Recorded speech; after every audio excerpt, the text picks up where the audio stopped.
Alright, what's going on guys? Willis here, back with another Destiny 2 video. Pretty crazy one for you guys today. Before we jump into today's video, obviously I'm giving away the emblem on screen, guys. If you'd like a chance to win this super rare emblem, leave a like on the video, leave a comment down below. It takes 2 seconds. You don't have to do any of this stuff.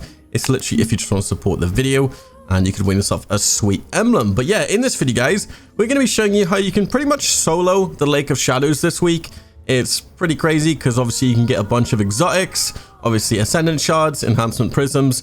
It's pretty nuts. But before we jump into that and I show you how to do it, a quick word from our sponsor. So huge thanks to Raid Shadow Legends for sponsoring this video. The game is free to play and it's actually cross-device, so you can play on Android, iOS, and PC. What I like about Raid is the insane amount of champions. I literally spent like 1 hour last night opening up shards to try and get a legendary champion, and I finally did. I managed to get Xavier from the Dark Elves faction. She is insane. Think of it pretty much like an exotic in Destiny. It's nuts. She has this crazy attack that summons this ghost angel and it does huge AoE damage. There are hundreds of champions in Raid and they all have unique different abilities. So if you guys like loot, trust me, you're gonna love Raid. Just opening up these shards, trying to get those rare legendary champions as well is super fun. My favorite thing in the game to do is actually run dungeons. I actually went up against the Fire Knight dungeon last night and I got destroyed even with my legendary champion. So if you guys are struggling, a quick tip you can actually do is boost your champions by going to the tavern. You can actually go in here and break down your other champions. Think of it like the old item infusion in Destiny. You pretty much use your garbage champions and you can use them to level up your higher tier champions. So I actually did that to level up my legendary one. So what's new for Raid in September? So they actually just released a huge champion update, tweaking and balancing over 20 different champions. This was to make PvP battles more competitive. So if you like PvP, the arena could be for you. They also just released the Forge. So now you can save time and actually craft top quality artifacts. This month, once again, I have another great offer for you guys. If you start playing using my special link in the video description, you will get 100,000 in-game silver and 1 free champion, Grumbler. He is from the Dwarves faction. All this treasure will be waiting for you in the top right by the mailbox, so be sure to claim it. And once again, this is only available for the next 30 days, so use my link in the video description. Consider trying out Raid Shadow Legends today, guys. And before we actually jump into the actual tutorial, I want to show you what you need to get this to work. So, unfortunately, you will need to be a Titan.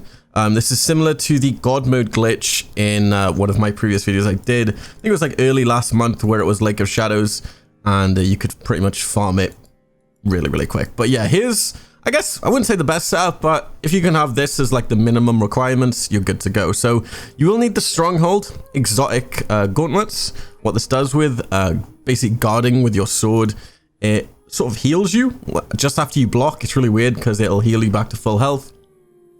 If you can, have an Ariana's Vow, so you can shoot through some of the barriers, which will make more sense later in the video. If you want to have a bow with overload arrowheads, obviously because we are sort of like glitching through most of this Nightfall, sometimes you may get bronze rewards. If you want to kill an extra few enemies, then you can do so with using overload and I guess the Ariana's Vow. But other than that, if you can, have a fallen guillotine, whirlwind, obviously put Taken spec on it if you have the mod. If not, don't worry. And then everything after this point is kind of optional. So for my mods, I'm running a major resist, special ammo finder, sword ammo finder, and a hive barrier. Hive barrier is actually really good because there are Taken in the strike, but they wear hive, and this actually does work on the hive Taken in the strike.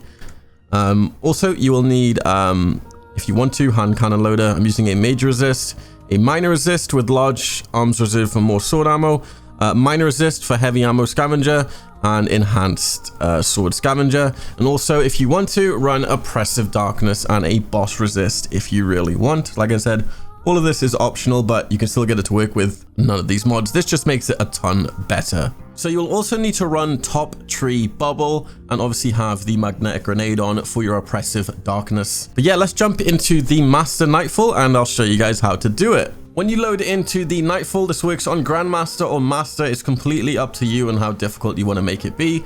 But try and load in with is a public event flag so you can obviously rally and get full ammo in everything. You don't have to do this, but it's going to be harder on if you don't find any heavy ammo for your sword. So we're basically headed now to the outskirts and we're going to a lost sector, which is located literally just around the corner as you go into the area. Go into this lost sector and you want to go basically to the entrance of it.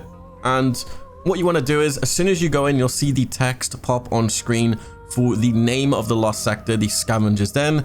As soon as this pops up, you want to turn around and basically head out of the lost sector, but don't go out fully. You want to go next to these lights by here, look up, and you sort of want to jump through this gap in the roof. Now sort of just follow where I go. We're doing this for the God mode glitch, so jump on top of this little slab here, head in this direction, and you see that little wall there. You want to jump towards it. As you're jumping in the air, hold your bubble super. It'll suspend you in the air for a few seconds and then teleport you out. You know you've done it correctly if you can see your footprints are glowing purple on the floor. Basically just follow where I'm going. We're just headed out. It's a little sort of crack in the wall you can go through to basically leave the lost sector. And this basically puts us all the way back down the hole we basically jumped up. But yeah, we basically did that to activate the God mode glitch. I showed this in a previous video. From here, literally just start running through the strike. Obviously, to progress through each area, you'll need to destroy a blight. What this glitch allows you to do is every time you block with your sword, it will pretty much heal you back to full health. The game thinks you are in your super, pretty much in your super with the sword and obviously the stronghold exotic gloves. Blocking after receiving damage will heal you back to full health. This also gives you a ton of health, like insane amounts of health. As you can see, I'm literally just running through all of these ads. And obviously the mods I've put on my gear make it so I'm pretty much invincible. So literally just keep running through the strike, destroying the blights to progress the area. You can kill the unstoppable champions and the barrier hobgoblins if you want to try and get some extra rewards. This is completely up to you. But I'm basically just showing you this, guys, so you can obviously just see what to do and what you need to do for the entire strike. Just literally destroy these blights. Because I know there's a lot of solo players out there, obviously, who don't have groups. And I know this strike is extremely easy to do with a team. But obviously, not everyone can find a group. And I understand this. So by here, you literally just need to destroy the dude with the arc shield. Once he is dead, it will allow you to pass through to the next area. Like I said, you can destroy the hobgoblins if you want to. But the only dude we need to kill is the guy with the arc shield. Now, once you're through here, this is where it sort of gets, I wouldn't really say tricky. It's just we just need to do a few stuff if you want to skip certain areas. So head to this little blight here, destroy it, head into the room. Like I said, you can run past most enemies, and if you are low on health, literally just block with your sword. It will put you back to full health. You don't need to worry. You're never going to get one shot, but obviously make sure you don't fall off the map or die. Head down there and kill this captain. Once the captain is dead, it will allow you to progress to the next area. Now, we're not actually going to the bridge area. We're actually going to be skipping that area. So we still need to actually walk out to spawn the ads and have the ads behind us despawn. So once you see the unstoppable champions appear, head back and literally just go back the way we came. We're going to be skipping that entire bridge counter. Now, we want to basically head back up the tunnel we came in. And this is just so we can get our sparrow out so we can do the next step. So basically just backtrack until you get a loading screen. Pull out your sparrow and head back literally where we were just at. Now, we're looking for a little sort of grated fence, not that one, the second one, go down the stairs. All you have to do is literally just wall breach through. To do this, line up your sparrow and jump off the left side. It may take you a few tries, so obviously replay the video just to see where I was positioned. From here, follow the tunnel and literally just jump on top of this thing by here. Follow the way I'm going. It's pretty much just in a straight line. We're not going anywhere special. The ending part to this is kind of difficult because it may take you a few tries. I did it a few times, so I'm kind of used to where you need to jump, but just essentially slow down the video if you need to. And we're looking for this little corner here. Jump up and land in the hole if you can. Like I did it first try, which is kind of nuts. It normally takes me 2 or 3 tries. But once you're in, head down. Make sure you're going down and not up. And we basically need to get to this little door by here. Now, this is actually the end of the bridge encounter. And to progress us, we just need to kill the dude at the end. Now, all you have to do is kill the vandals. Once you've killed the vandal, this dude by here, you can pretty much shoot through this. Make sure you're using the Ariana's Vow to actually shoot through the shield. His fire may like hurt you a bit, but obviously if you are getting 2 damage, just block with the sword. And there you go. We're back up to full health. Crazy, right? Now from here, like I said, it's pretty much just a straight run to the boss room. We're not doing anything special. So I just cut that part out completely. You don't need to do anything special. From that point on, you can literally just run straight to the boss. Now, when you get to the boss room, obviously kill the ads first. Now, this can be kind of a bit annoying because obviously we don't have any supers to help with the boss. We can't actually activate our bubble, which is why I'm not actually popping it. But when the boss spawns, stick him with a oppressive darkness grenade and literally just go ham with your sword.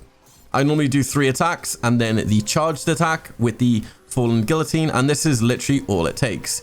Take a break if your health is getting low. Don't worry, you're not gonna die. As long as you just start blocking with your sword, you'll just see my health go up and you don't need to worry about anything else. Occasionally, sometimes the boss may be a bit jank and do the tether thing he normally does, but in all the runs I've done, he's never done that, so don't worry about it. And there we go. That's pretty much it. The entire Lake of Shadows solo.